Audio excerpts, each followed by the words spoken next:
নমস্কার বন্ধুরা, পারমিতার খানা খাজানার নতুন আরেক পর্বে আপনাদের সকলকে স্বাগত জানাই। গরম না পড়তে পড়তেই আমি আপনাদের জন্য বেলের শরবত বা বেলের পান্নার রেসিপিটা নিয়ে চলে এসেছি। বেল আমাদের জন্য কতটা উপকারী সেটা বলার অপেক্ষা রাখে না। আমরা সকলেই কিন্তু বেলের উপকারিতা জানি। বেল যেমন আমাদের শরীরের পক্ষে উপকারী, তেমন বেলের শরবতের জুড়ি মেরা ভার আমাদের শরীর মন তরতাজা করার জন্য। আজকে সেই বেলের শরবত আমি দু রকম স্বাদের বানাবো। তাহলে চলুন ঝটপট দেখে নিয়ে যাক আজকের এই ভিডিওটা। আশা করছি আপনাদের ভালো লাগবে। আর যদি ভালো লেগে থাকে তাহলে অবশ্যই একটা লাইক শেয়ার করে দেবেন। আর আমার চ্যানেলে এরকম আরও ভালো ভালো রেসিপি পেতে হলে অবশ্যই চ্যানেলটা সাবস্ক্রাইব করে রেখে পাশে থাকার বেল আইকনটা প্রেস করে রাখতে হবে, তাতে যখনই কোনো ভিডিও আপলোড করব সবার আগে নোটিফিকেশান আপনার কাছে পৌঁছে যাবে। আমি এখানে প্রথমে নিয়ে নিয়েছি একটা বড় সাইজের পাকা বেল। বেলটা যতটা পাকা হবে ততটাই কিন্তু এর স্বাদটাও ভালো হয়, আর এর ভেতরে যে আঠা টাইপের জিনিস থাকে সেটাও কিন্তু পরিমাণে একটু কম থাকে। তো বেলটাকে আমি প্রথমেই একটা ভারী জিনিস দিয়ে ফাটিয়ে নিয়েছি। তো আপনারা বেলটা যে কোনো ভারী জিনিস দিয়ে ফাটিয়ে নিতে পারেন। এবার যেটা আমি করব সেটা হলো, আমি এখানে একটা বোল আর একটা চামচ নিয়ে নিয়েছি। এবার আমি এই বেলের ভেতরের অংশটা বা শাঁসটা আমি এইভাবে চামচের সাহায্যে বার করে নেব। আপনারা চাইলে হাতে করেও বার করতে পারেন, যেভাবে আপনাদের সুবিধা হবে সেভাবেই কিন্তু শাঁসটা বার করে নিতে পারেন। তো এইভাবে আমি বেলের পুরো শাঁসটাই বার করে নেব, দিয়ে তারপর দেখাচ্ছি বাকি প্রসেসটা।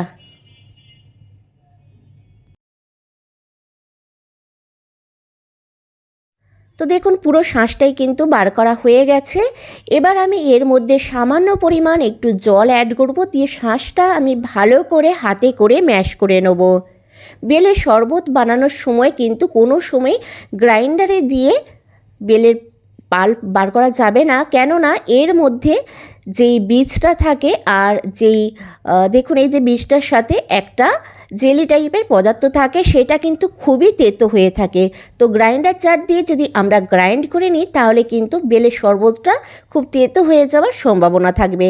তাই বেলের শরবত বানানোর সময় সব সময় হাতের ব্যবহার করতে হবে।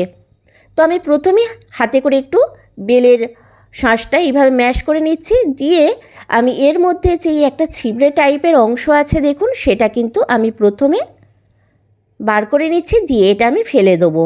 তো এইভাবে যদি এই ছিবড়ে টাইপের অংশটা ফেলে দেওয়া যায় তাহলে কিন্তু শরবতটা বানানোর সময় খুবই সহজ হয়ে যাবে। তো এইভাবে যতটা সম্ভব আমি হাতে করে এই ছিবড়ে টাইপের অংশটা ফেলে দেওয়ার চেষ্টা করছি।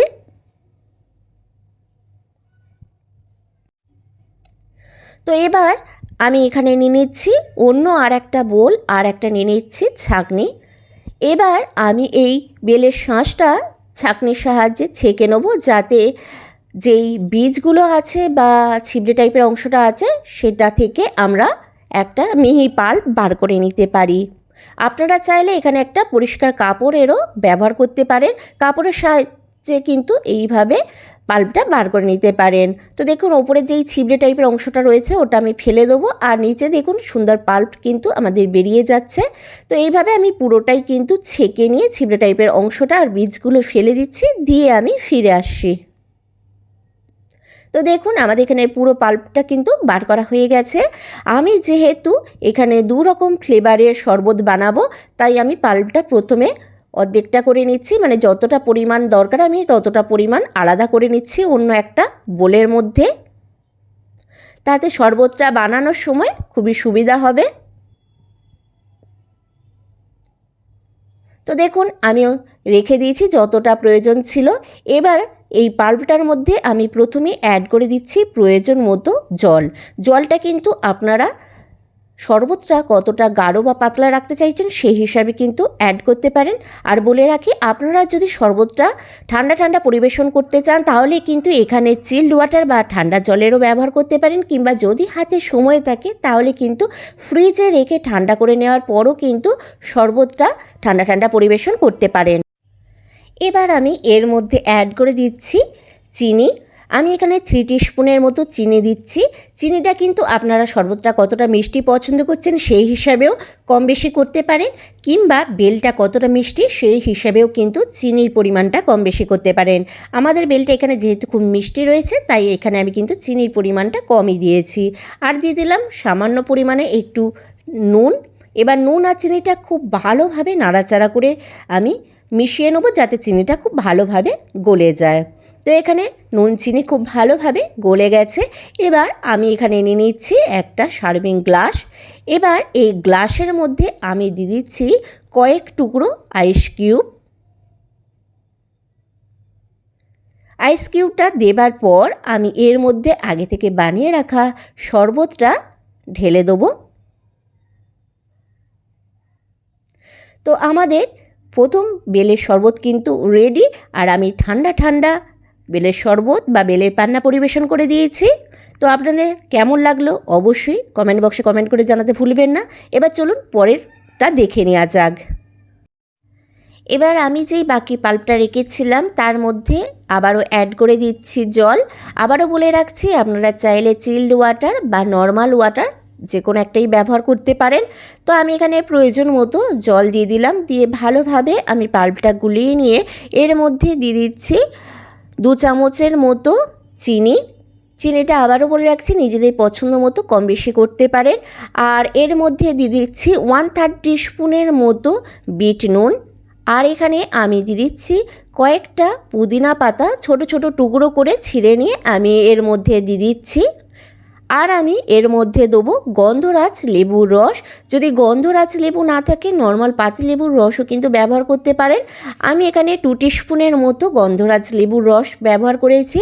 দিয়ে সব কটা উপকরণ আমি খুব ভালোভাবে চামচের সাহায্যে গুলিয়ে নেবো, যাতে নুন চিনি সবই কিন্তু খুব ভালোভাবে গুলে যায় বা মিশে যায়। তো ভালোভাবে মিশিয়ে নেওয়ার পর আমি এখানে নিয়ে নিচ্ছি আবারও একটা সার্ভিং গ্লাস। দিয়ে তার মধ্যে দিয়ে দিচ্ছি কয়েকটা বরফের টুকরো। বরফের টুকরো দিয়ে দেওয়ার পর আমি তৈরি করে রাখা বেলের শরবতটা এর মধ্যে ঢেলে দেবো। তাহলে কিন্তু আমাদের রেডি টক মিষ্টি পুদিনা ফ্লেভারের বেলের শরবত। এবার এটা আপনারা ঠান্ডা ঠান্ডা পরিবেশন করে দিতে পারেন। তো আমার এই 2 রকম ফ্লেভারের বেলের শরবত আপনাদের কেমন লাগলো অবশ্যই নিচে কমেন্ট বক্সে কমেন্ট করে জানাতে ভুলবেন না। আর ভালো লাগলে অবশ্যই কিন্তু একটা লাইক আর শেয়ার করে দেবেন। আর বাড়িতে অবশ্যই কিন্তু এই 2 রকম ফ্লেভারে বেলের শরবত বা বেলের পান্না বানিয়ে খেয়ে আমাকে জানাতে ভুলবেন না যে আপনাদের কেমন লাগলো।